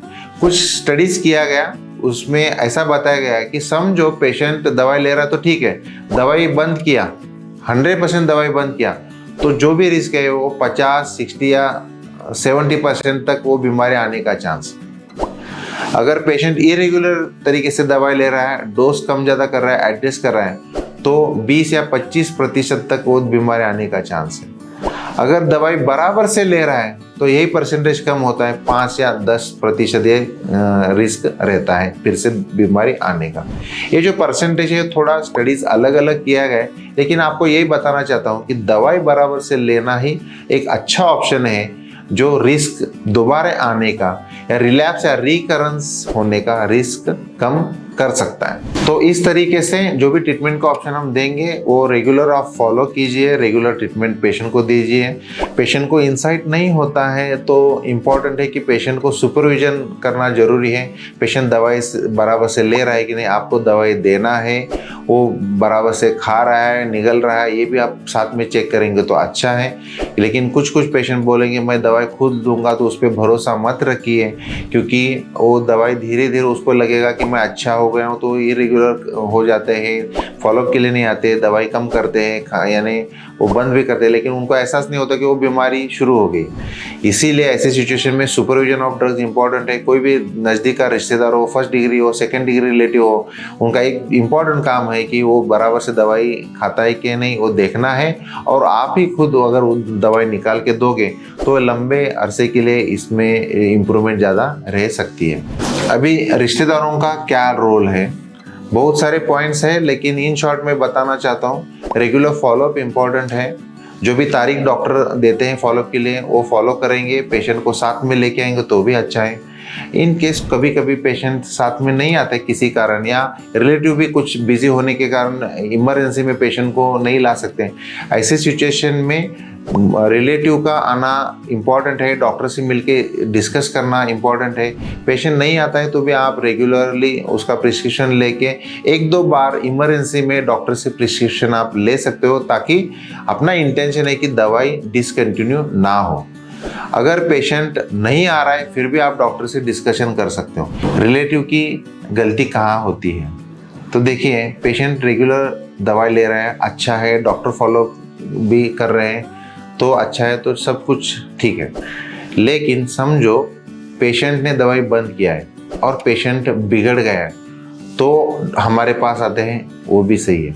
पेशेंट दवाई रेगुलर से ले रहा है लेकिन उसके सिम्टम्स से फिर से बिगड़ गया, वो आते, वो भी सही है। सबसे इम्पोर्टेंट बात है कि पेशेंट ने दवाई बंद किया और पेशेंट अच्छा है, उसको कुछ भी तकलीफ नहीं, सब अच्छी तरह से चल रहा है, तो रिलेटिव को लगता है कि अभी उसको इलाज की ज़रूरत नहीं है, दवाई की ज़रूरत नहीं। तो ऐसे सिचुएशन में पेशेंट अगर नहीं आता है तो रिलेटिव का एक रोल है कि वो खुद आके डॉक्टर से मिलके इसके बारे में डिस्कशन करना इम्पोर्टेंट है कि आगे क्या कर सकते हैं, क्योंकि ये बीमारी दवाई बंद करने के बाद भी बिगड़ती है, दवाई रेगुलर खाने के बाद भी बिगड़ती है। इसीलिए कुछ पेशेंट में दवाई बंद करने के बाद भी पेशेंट थोड़े समय के लिए अच्छा रह सकता है, लेकिन फिर से बीमारी आ सकती है। वो ना आने के लिए फिर से दवाई शुरू करना इम्पोर्टेंट है। इसीलिए पेशेंट आता है तो उसको लेके आइए, पेशेंट नहीं आता है तो रिलेटिव को अकेले में आके डॉक्टर से डिस्कशन करके अगला स्टेप फॉलो करना जरूरी है। सबसे इम्पोर्टेंट बात जो रिलेटिव को मैं बताना चाहता हूँ, जब भी पेशेंट को बीमारी होती है तो उसका इलाज करना जरूरी है। इलाज में ड्रग थेरेपी यानी फार्माकोथेरेपी, दवाई का इलाज करना जरूरी है। ओपीडी बेसिस पे जो कोऑपरेटिव पेशेंट है उनको हम दवाई शुरू कर सकते हैं। जो पेशेंट कोऑपरेटिव नहीं है, जो पेशेंट ट्रीटमेंट नहीं लेना चाहते हैं, तो ऐसे सिचुएशन में उनका हमारे पास एक ही ऑप्शन रहता है, उनको ज़बरदस्ती इलाज के लिए लाना। अगर रिलेटिव को पॉसिबल है ज़बरदस्ती किसी की हेल्प लेके या फ्रेंड्स की या पुलिस की हेल्प लेके भी उसको ज़बरदस्ती लेके आ सकते हैं, तो वो सही है। अगर इन केस पेशेंट को नहीं लेके आ सकते, तो ऐसे सिचुएशन में फोर्सफुली आप किसी भी हालत में उसको लाना जरूरी है। हेल्प मिला तो ठीक, नहीं मिलता है तो हमारे निर्मल हॉस्पिटल से आपको हमारे असिस्टेंट या हेल्प के लिए टीम हम आपको दे सकते हैं। हमारी इंटेंशन यही है कि पेशेंट का इलाज होना जरूरी है। कुछ रिलेटिव में मैन पावर कम होता है, फीमेल सिर्फ रहते हैं, तो ऐसी सिचुएशन में हमारी टीम आपको हेल्प कर सकती है। आप हमें जो भी नंबर आपको देते हैं मिलता है, उसको आप कॉल करके हम कहीं से भी पेशेंट को हमारे सेंटर में लाने के लिए हेल्प आपको कर सकते हैं। और एक बात, जब भी हम ज़बरदस्ती पेशेंट को लेके आ सकते हैं तब आना चाहिए। और रिलेटिव को एक बात समझ लेनी चाहिए कि अगर पेशेंट कोऑपरेटिव नहीं है, वायलेंट है, तो बीमारी की वजह से इलाज देने के बाद, ट्रीटमेंट देने के बाद यूजुअली पेशेंट में इम्प्रूवमेंट होता है। और ये जो डराते हैं, धमकाते हैं या हमें जो उनसे डर लगता है, ये सब ट्रीटमेंट लेने के बाद वो वहम बोलिए, शक बोलिए, सब निकल जाता है। इसीलिए पूरा इलाज और सही तरीके से इलाज करेंगे तो रिलेटिव को डरने की बात बिल्कुल नहीं होती। इलाज करने के बाद पेशेंट अपने आप शांत हो जाता है। कुछ पेशेंट को बाद में एहसास होता है कि इलाज किया वो सही किया है, रिलेटिव की कोई भी गलती नहीं है। इसीलिए इलाज करना इम्पोर्टेंट है। इलाज करेंगे तो जल्दी ये बीमारी कंट्रोल में ला सकते हैं। स्किज़ोफ्रेनिया में असलियत में क्या होता है, ये अगर आप जानना चाहते हैं तो कुछ मूवीज़ आप देख सकते हो। इंग्लिश में अ ब्यूटीफुल माइंड, हिंदी में कार्तिक कॉलिंग कार्तिक था, मधोशी आई थिंक था, फिर मराठी में देवराई करके था। तो ऐसे मूवीज़ थे जहाँ पे ये स्किज़ोफ्रेनिया के जो भी पेशेंट्स है वो दिखाई दिए थे। वो भी आप अगर देखेंगे तो आपको पता चलेगा कि स्किज़ोफ्रेनिया के पेशेंट असलियत में क्या होते हैं। तो इस तरह से हमने आज ये स्किज़ोफ्रेनिया के बीमारी के बारे में डिस्कशन किया था। एक बहुत ही क्रोनिक और गंभीर बीमारी हम बोल सकते हैं। सही तरीके से इसका इलाज आज हो सकता है। अर्ली डिटेक्शन यानी सिम्टम्स अगर इनिशियल स्टेज में है तो आप साइकेट्रिस्ट की हेल्प आप ले सकते हो। अगर पेशेंट में वहम है या भ्रम बोल सकते हैं, ऐसे सिचुएशन में काउंसलिंग का रोल बिल्कुल नहीं होता है। हम इम्प्रूवमेंट होने के बाद काउंसलिंग कर सकते हैं पेशेंट और रिलेटिव्स का। इसके लिए फार्माकोथेरेपी या साइकेट्रिस्ट का रोल ज़्यादा है। जैसे हम बोलते हैं ना, एक छोटा सा पौधा है, अगर वो हम नहीं चाहते हमारे घर के सामने आंगन में, तो जड़ से उठा सकते हैं, निकाल सकते हैं इनिशियल स्टेज में, जब पौधा छोटा हो। अगर वो बड़ा हो जाए और उसके रूट्स बहुत ही अंदर चले जाए तो निकालने के बाद भी वो रह सकते हैं और फिर से दोबारा वो पौधा आ सकता है। तो ऐसे ही ये बीमारी है। अर्ली स्टेज में अगर डिटेक्ट करेंगे, इलाज करेंगे तो रिमिशन फेज अचीव हो सकता है, दोबारा आने का चांस कम हो सकता है और मैक्सिमम पेशेंट को रिजल्ट मिल सकता है। तो इस तरह से हमने स्किज़ोफ्रेनिया के बारे में डिस्कशन किया है। Schizoaffective disorder, brief psychotic episode, acute psychotic episode या स्किज़ोफ्रेनिफॉर्म साइकोसिस भी हम बोल सकते हैं सिम्टम्स के ड्यूरेशन के अनुसार। मोस्टली सिम्टम्स कौन से भी ये जो ग्रुप है इसमें दिखाई दे सकते हैं। इसका इलाज हम कर सकते हैं। तो आज के लिए फ़िलहाल इतना ही। और मानसिक बीमारी के बारे में आप जानकारी चाहते हो तो हमारा जो YouTube चैनल है निर्मल हॉस्पिटल मिरज, उसको आप सब्सक्राइब करो। हमारा वेबसाइट है www.nirmalhospitalmiraj.com, उसको आप विजिट करके और जानकारी ले सकते हो। नीचे दिए हुए नंबर पे आप पर्सनली इंफॉर्मेशन ले सकते हो। हमारा इंस्टाग्राम और फेसबुक अकाउंट भी है, उसको आप लाइक करो, फॉलो करो। और इसके बारे में आप मन की बीमारी के बारे में, स्किज़ोफ्रेनिया के बारे में आप ये अवेयरनेस बढ़ाना चाहते हो, तो ये जो लिंक है, ये वीडियो आप ज़्यादा से ज़्यादा लोगों को फॉरवर्ड करो, ताकि समाज में ये जो बीमारी है उसका अवेयरनेस अगर जल्दी हो जाए तो इसका जो गंभीरता है वो कम हो सकती है, और मेंटल हेल्थ अवेयरनेस में भी आपका हेल्प जरूर हो सकता है। तो फिर मिलेंगे एक नया मानसिक बीमारी जो भी है उसके बारे में डिस्कशन करने के लिए। तब तक नमस्कार।